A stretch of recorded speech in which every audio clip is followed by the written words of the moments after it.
E aí, turminha? Seja bem-vindo a mais uma aula de enfermagem aplicada à radiologia.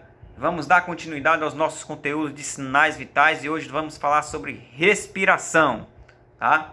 Na aula passada nós falamos um pouquinho aí sobre o nosso pulso, né? Aquele que vai indicar quando algo está de errado aí com o nosso sistema circulatório, tá bom?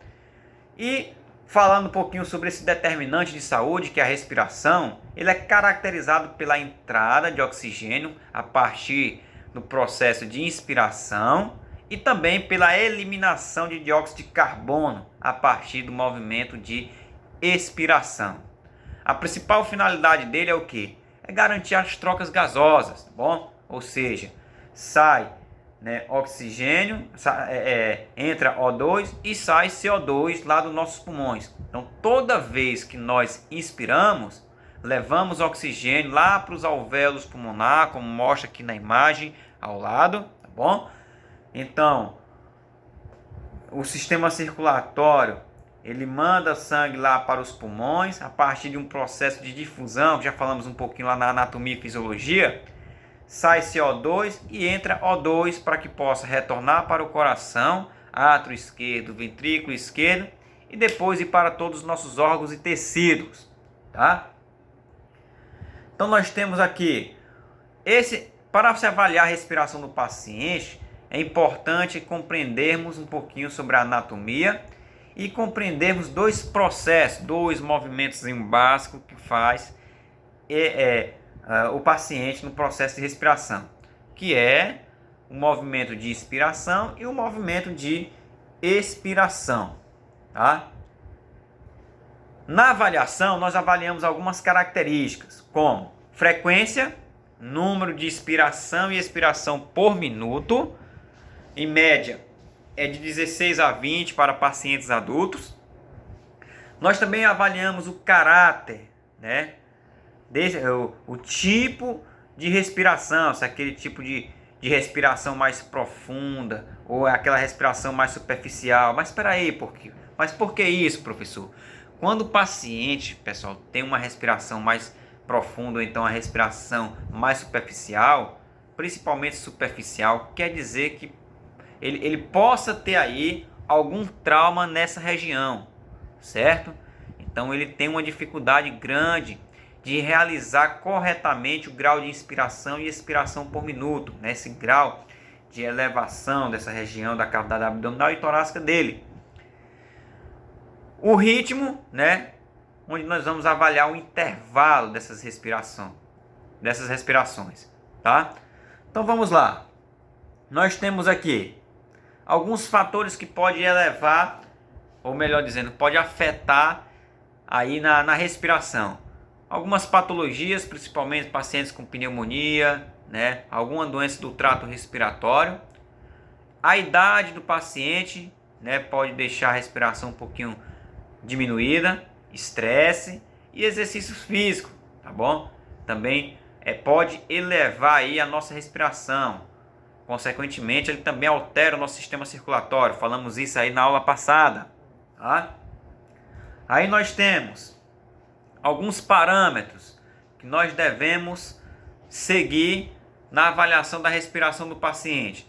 Bebê geralmente fica entre os parâmetros de 35 a 40 inspiração e expiração por minuto, tá? Crianças de 25 a 32 movimentos respiratórios por minuto e adultos de 12 a 20, mas tem algumas literaturas que podem trazer para vocês entre 16 a 21 movimentos respiratórios por minuto. Terminologias, nós temos aí paciente eupneico, algo que vocês podem ver muito nos prontuários, nos relatórios de enfermagem. Paciente eupneico é aquele paciente que tem a respiração normal, tá? Frequência respiratória normal. Dispneia ou paciente dispneico é aquele paciente que tem uma dificuldade em respirar. Taquipneia ou também paciente taquipneico é aquele paciente que tem uma aceleração na respiração. Aí nós também temos bradipneia e apneia. Bradipneia é aquele paciente que tem uma diminuição na frequência respiratória. E a apneia é a ausência de respiração. Se o paciente não consegue respirar, pode ser aí uma obstrução nasal ou um paciente que esteja evoluindo para uma parada cardiorrespiratória. Então, muita atenção para esses tipos de sinais e sintomas que são apresentados.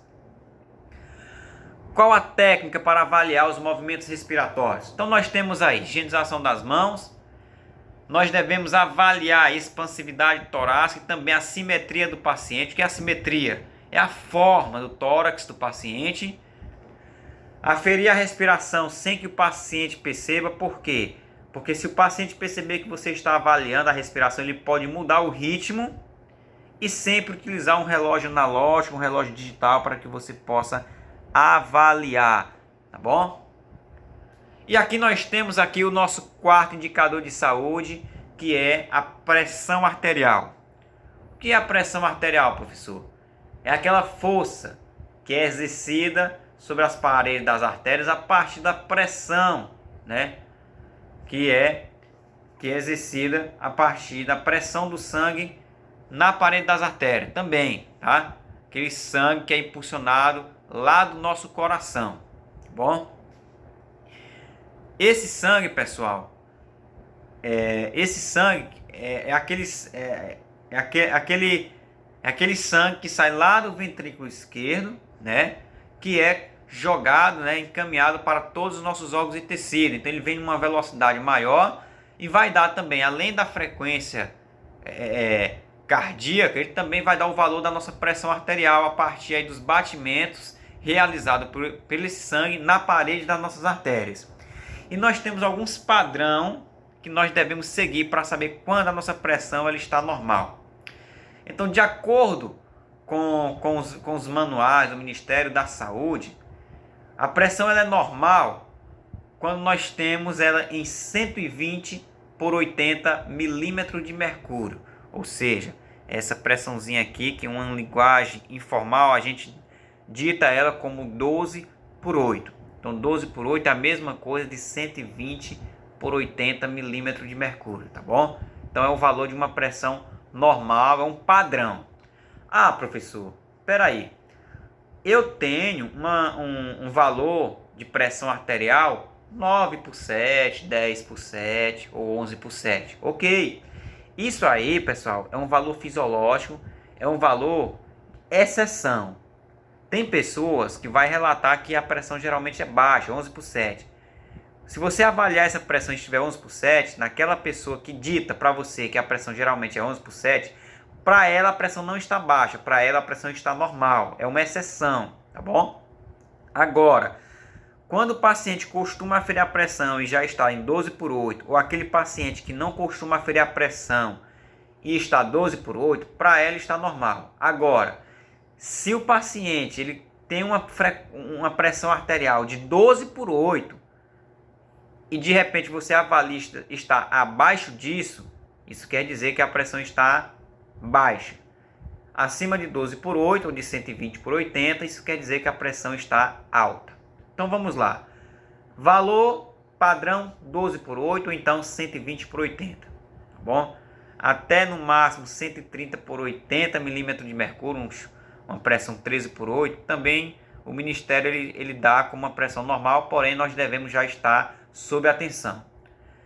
Entre 139 por 89, também chamado de 13,9, aqui ó, na tabelinha, isso aí a gente já tem que ter uma atenção também maior, principalmente os pacientes que têm fator de risco para hipertensão, pacientes obesos, pacientes, né, com histórico de hipertensão arterial, diabetes mellitus na família, temos que ter atenção. Pressão 140 por 90, ou também chamado de 14,9, já se caracteriza como uma hipertensão em estágio 1. 160 por 90 a 170 por 90 quer dizer hipertensão em estágio 2, ou também chamado de hipertensão moderada.